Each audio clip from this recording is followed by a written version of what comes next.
for sure. Like, Seven was still in the box office. Dead Presidents had opened up around that time. I think Assassins, as we talked about, was like the week before. So those are all out at the same time, and then I don't know how well they're doing. Seven obviously was a huge hit because that was still doing well in mid-October when it had come out a month prior. So, I don't know. Like, it's not like now where the only movies that have a chance are PG-13 comic book movies. So I'm not sure why.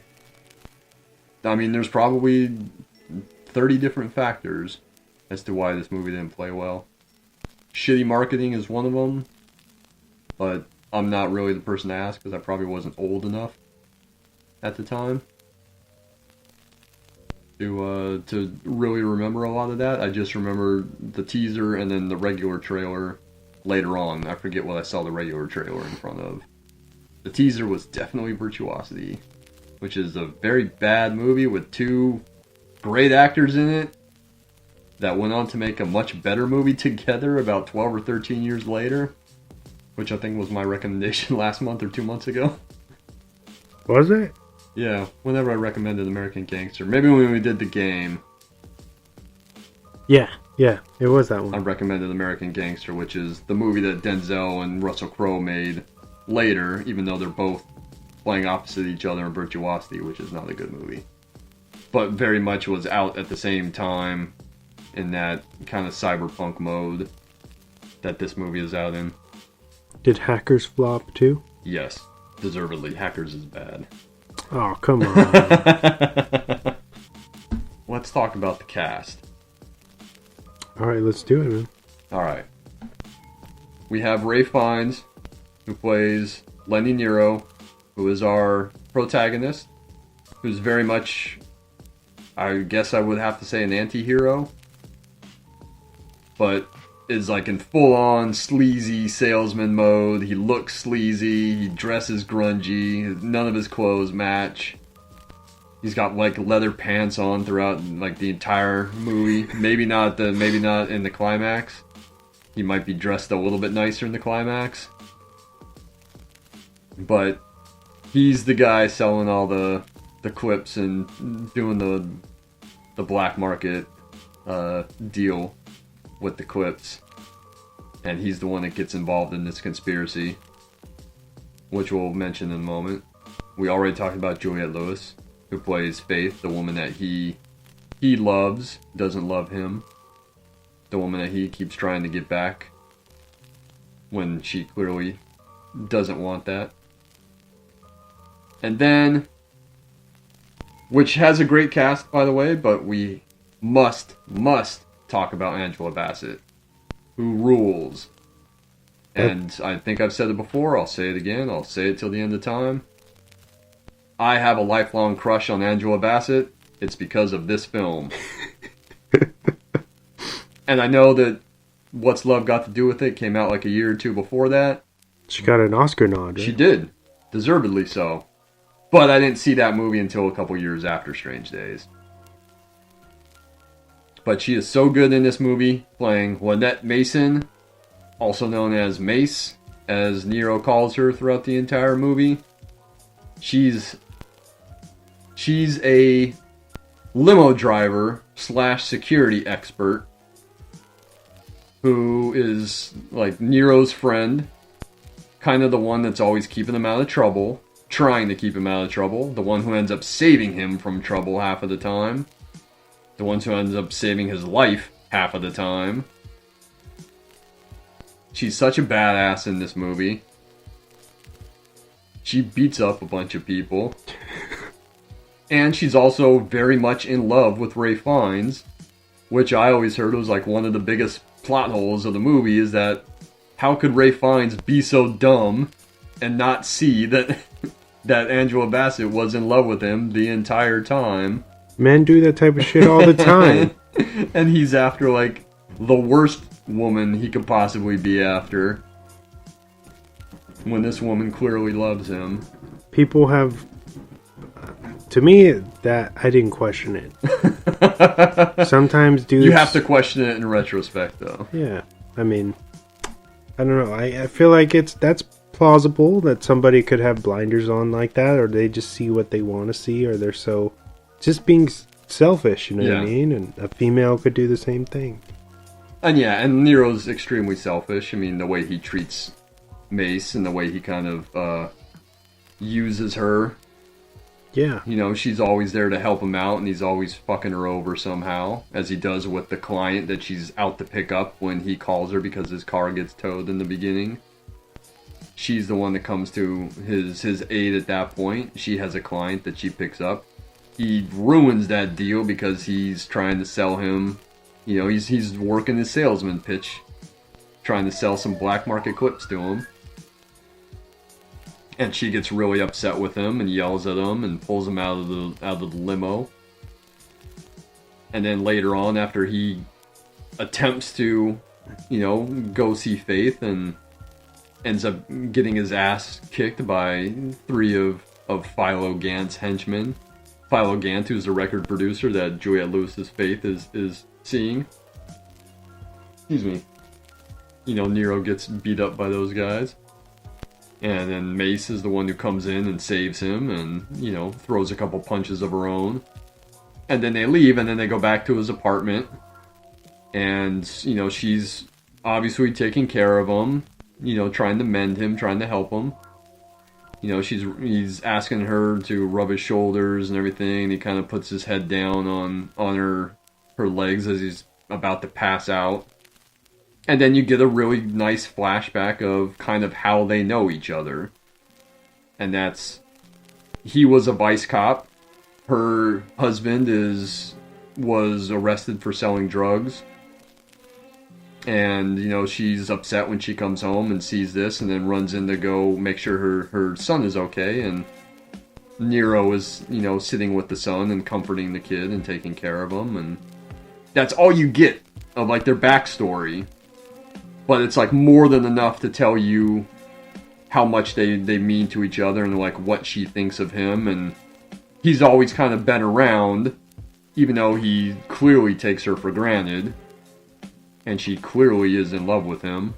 Side note, that flashback in particular reminded me a lot of something you would have seen in RoboCop. You know what it reminded me of? Especially watching it last night? What? Because she's almost dressed exactly as Linda Hamilton is in The Terminator.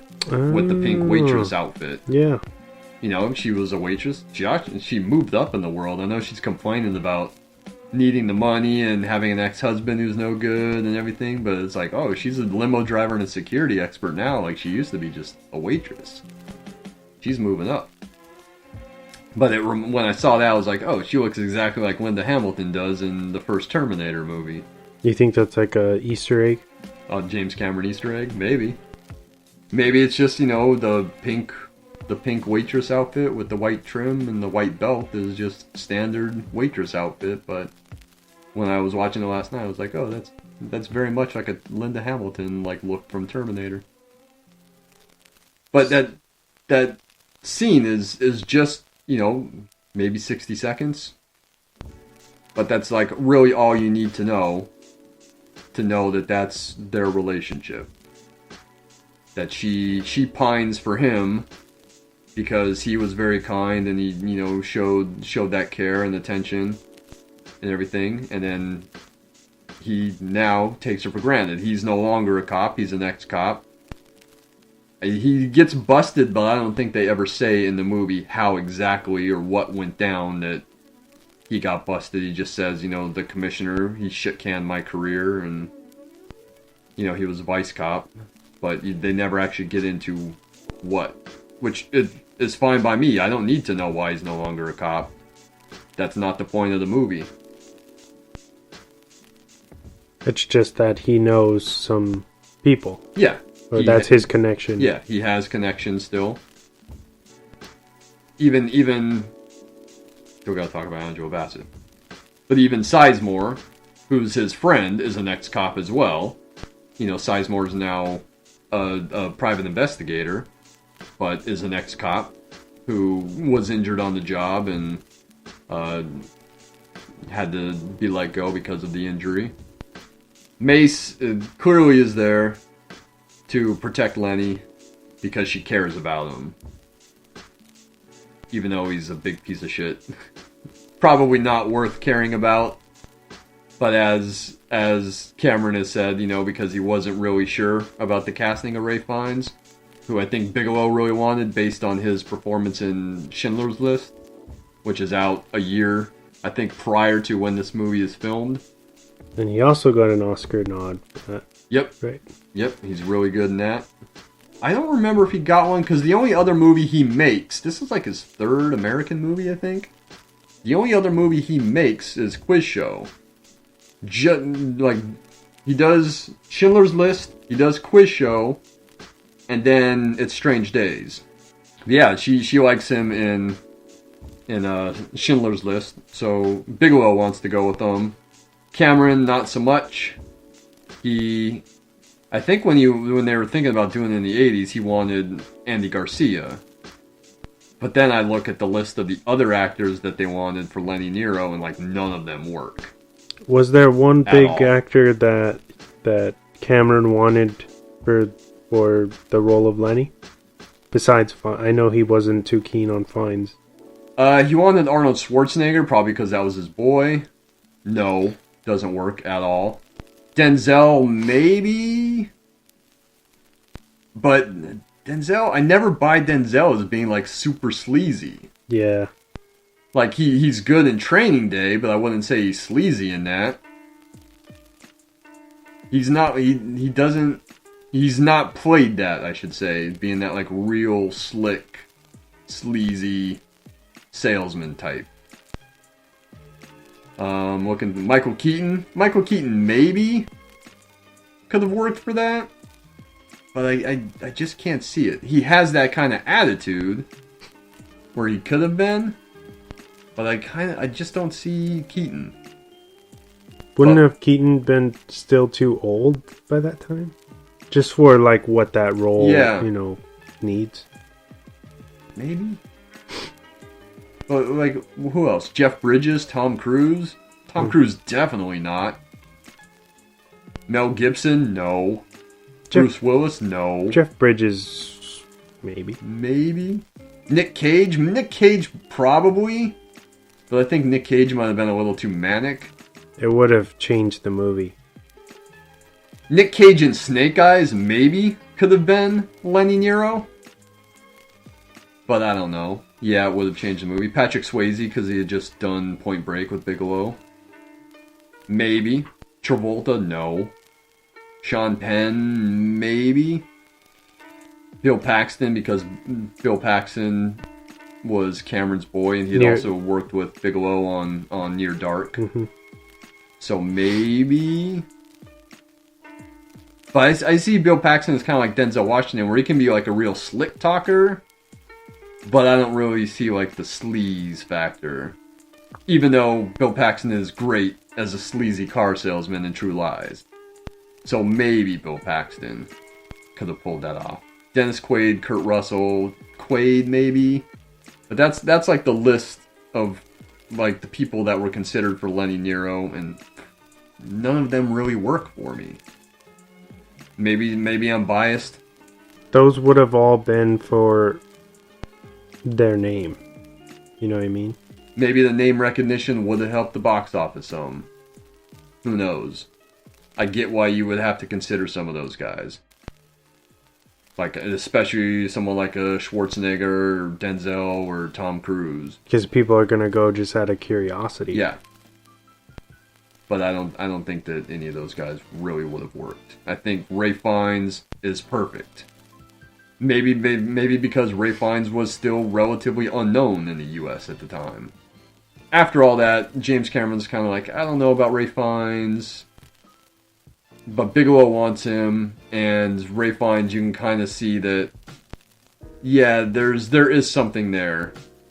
Like, he is a character who is very sleazy, very kind of slick, but there's something about him that you do care about. Obviously, because Mace cares about him. But Angela Bassett was always like the number one choice for Mace. Great choice. She's so good in the movie. she gets so many cool